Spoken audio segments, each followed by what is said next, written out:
If the music stopped, that must mean we're gonna do something. You think, Joff? Yeah. Yeah, I think so. Okay, before we hear from Joff Wilson and Buddy Bowser, King B band, and before we hear from Joe Stabenek's new band, Dragon Redo, and after him is Apollo Ray. First, I'm gonna give you a couple of poems, and since we're coming up on Valentine's Day, it'll be like really depressing love poems that aren't love poems, okay? First one's called How I Miss You.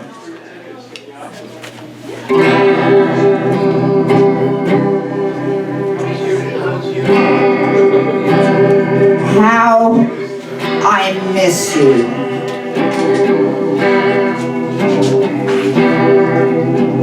In summertime, I miss the big, beautiful beach umbrella you stole from me.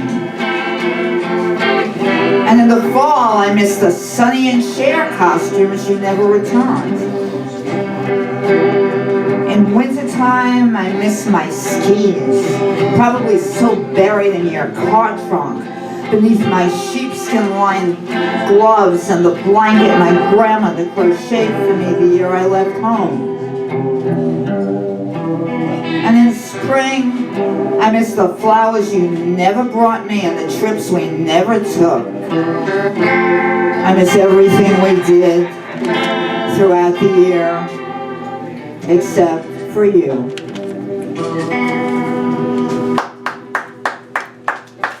You don't have to clap, just laugh at the punchline. This is dedicated to Mary Wells.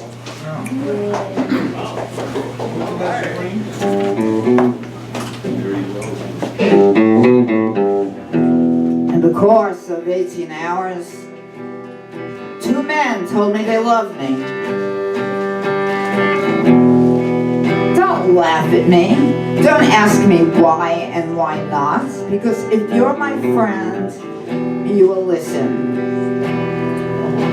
They meant what they said, and so did the planets. We were never doomed to fail. We were always simply doomed.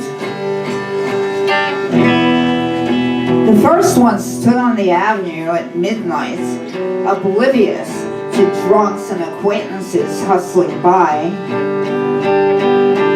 He said he didn't care. I told him I'd cry on the subway. He said he already had. The second one wrote me a letter. I could see his face, his body, on the sinking brown couch in his rent-stabilized studio on West 10th Street, his peeling ceilings, his smoke-stained window.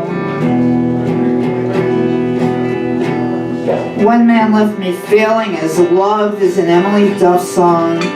The other left me feeling weary and naked. And I only told one of them I loved him too. And if you're my friend, you know it was the wrong one.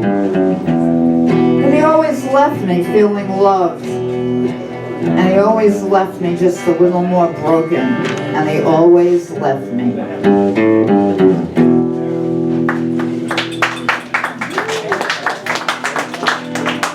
Thank you. I owe you my drink ticket for my therapy hour. This is called They Ride the Subway Trains for You. I wrote it for a song Joe wrote, which is called I Ride the Trains for You, I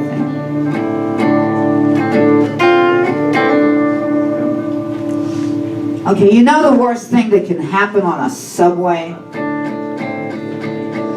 It's not the stalled trains, the rerouted trains, the announcements. Ladies and gentlemen, there is a sick passenger. There is a police action. There is a train ahead of us. We will be moving soon.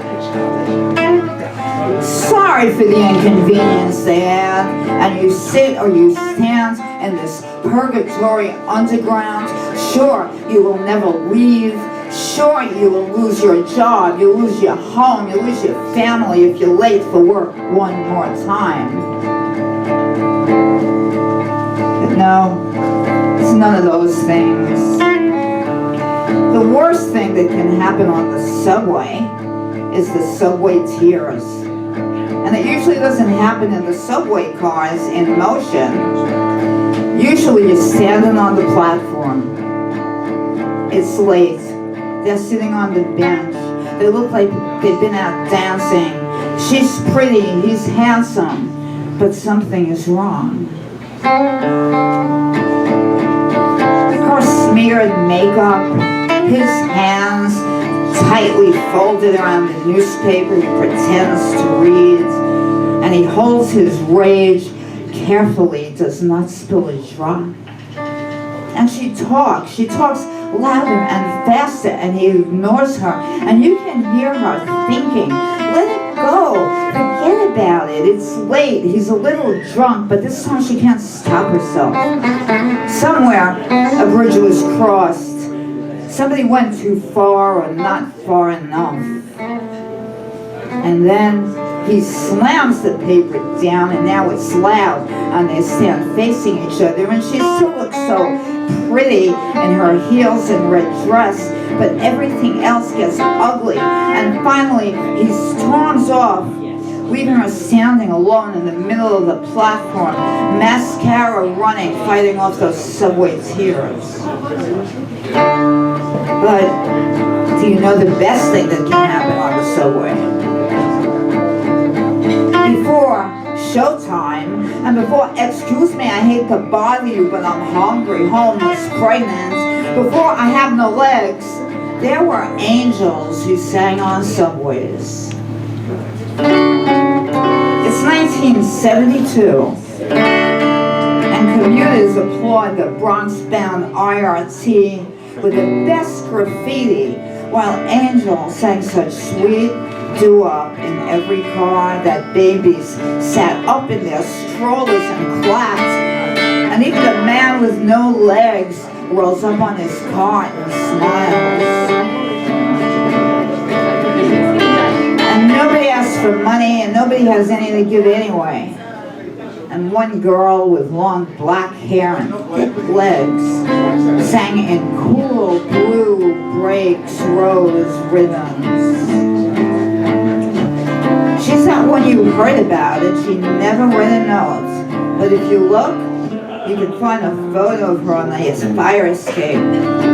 Tight black skirt, fishnet stockings, a man's arm encircling her waist. And if you listen, you can still hear the sound of angels singing doo-wop on a Bronx-bound late-night train.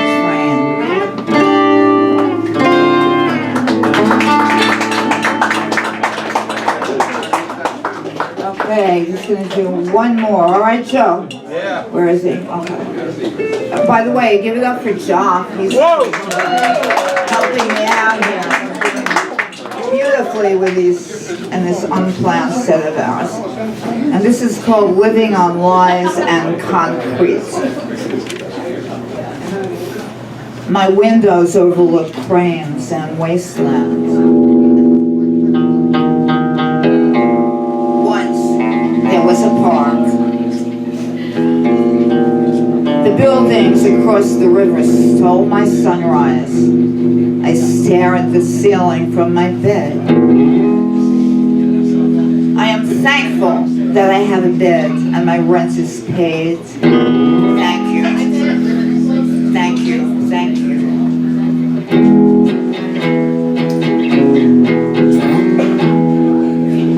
We live on the LES of lies and concrete, and I am thankful for the elevator. Thank you, thank you, thank you, I say if it is waiting unbroken. Fuck, fuck, fuck, I say when it's broken and stuck, and then I kick the wall and hurt my foot and scare the dog. And another night falls and I count my blessings as I lie awake at 3:30 a.m. And it's sort of raining, but not enough to provide comfort. And I turn the fan off, and I turn the air conditioner on, and I turn the fan on, and I turn the air conditioner off, and do it in reverse and back around and Thank you. Thank you. Thank you for my fan and for my air conditioner and for the small black dog asleep in her bed. Thank you for my apartment that I can almost afford, and for my 2 kids who usually don't hate me. For my apartment and my kids, and the morning begins, and I don't write a poem, and I don't exercise except for my walk with the dog, and I don't eat a healthy breakfast except for the egg, but I water a plant whose eyes I've been avoiding all week, so I guess that counts for something.